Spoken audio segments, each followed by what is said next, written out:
O prefeito Pedro Augusto Junqueira concedeu uma entrevista exclusiva ao Bom Dia Leopoldina.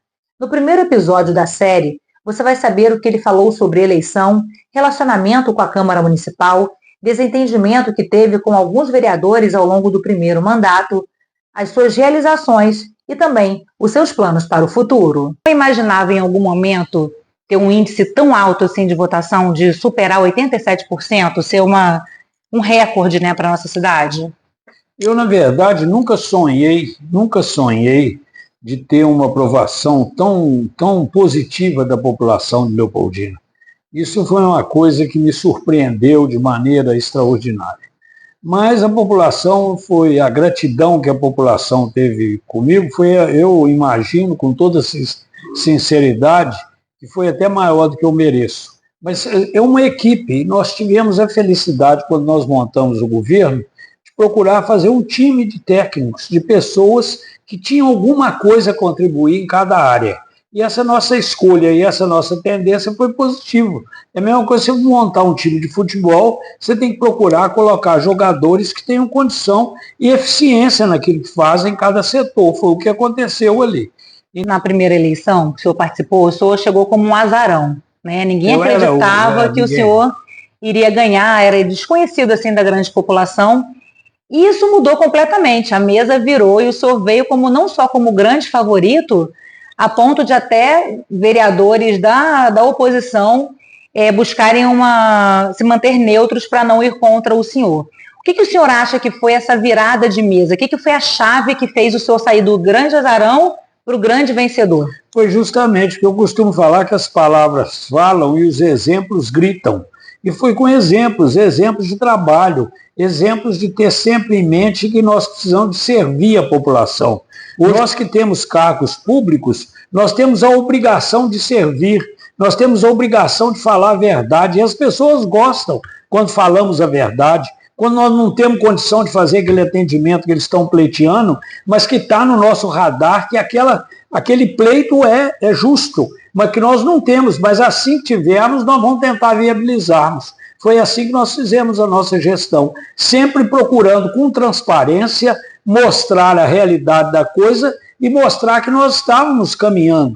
Nós recebemos uma cidade triste, uma cidade suja, uma cidade esburacada, uma cidade totalmente precisando de zelo, de cuidado, de um afeto. E assim nós começamos um trabalho nesse sentido e as pessoas reconheceram que o esforço estava acontecendo. O senhor também, no início do outro mandato, enfrentou alguns problemas com a Câmara de Vereadores, uma certa resistência.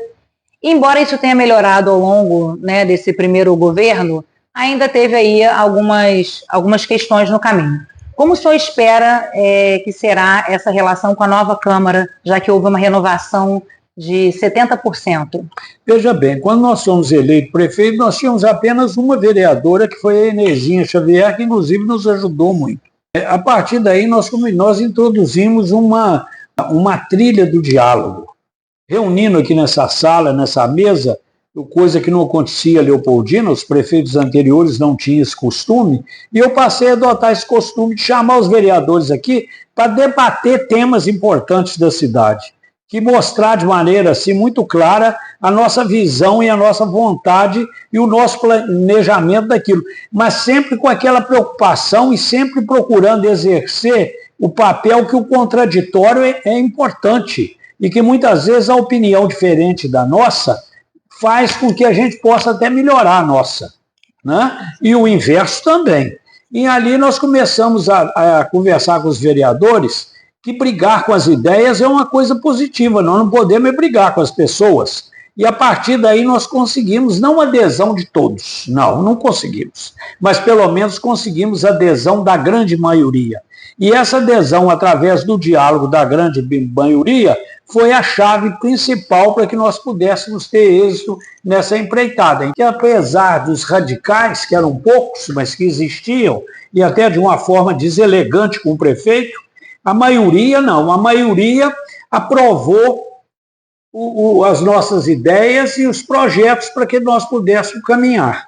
Então foi bom. E eu espero que com a nova Câmara nós vamos criar vão continuar nessa mesma estrada, vão tentar dialogar ao máximo, conversar, tentar juntos criar um plano de desenvolvimento para a cidade e tentar melhorar a cidade, porque tem muita coisa para melhorar, precisa muita coisa a fazer e nós estamos animados, não é? Eu tenho sempre em mente que a gente, tudo na vida, a gente deve fazer com a alma, não é? E o entusiasmo é o melhor alimento da alma. E eu estou entusiasmado com a gestão e estou entusiasmado também em conversar e debater com a população, com a Câmara de Vereadores, com o Poder Judiciário, para que cada um, respeitando o espaço de cada um, nós possamos construir uma cidade melhor. O senhor fez grandes realizações nesses 4 anos.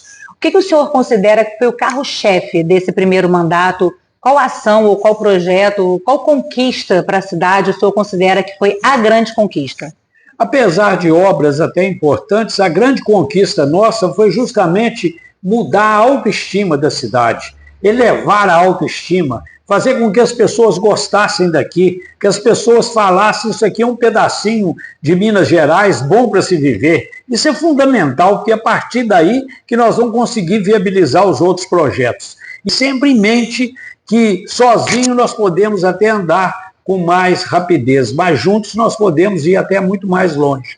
E para isso nós temos que ter a autoestima elevada, as pessoas felizes, as pessoas gostando da cidade que moram, tendo o diálogo, a vontade de ajudar e de construir. Isso deu certo. E qual que será a prioridade do senhor para os próximos 4 anos? No que o senhor vai gastar mais energia a partir desse momento? A coisa mais importante que nós temos no Brasil são os brasileirinhos. Nós temos que ter um olhar diferenciado para a educação, porque é através da educação que nós vamos conseguir êxito na mudança que tanto precisamos da criação de uma cidade contemporânea, moderna e mais desenvolvida. Nós precisamos de educar cada vez mais as crianças. Nós precisamos dar esperança às crianças, esperança. E para que possamos dar esperança às crianças, nós precisamos de investir nas escolas, precisamos capacitar os professores, precisamos ter métodos adequados de ensino para que a gente possa fazer com que as pessoas cresçam com uma mentalidade mais aprimorada, com a capacidade maior de trabalho e procurar nos ajudar a construir uma cidade melhor. Agora, é evidente que nós temos que preocupar com a saúde, nós temos que preocupar com todos, com a cultura, com a agricultura, com a assistência social, com todos os outros setores. No segundo episódio da série, na semana que vem, nós vamos falar sobre as demandas da população para a área da saúde e os projetos que o prefeito tem para esse setor. Compartilhe esse vídeo para que mais pessoas tenham acesso a essa informação.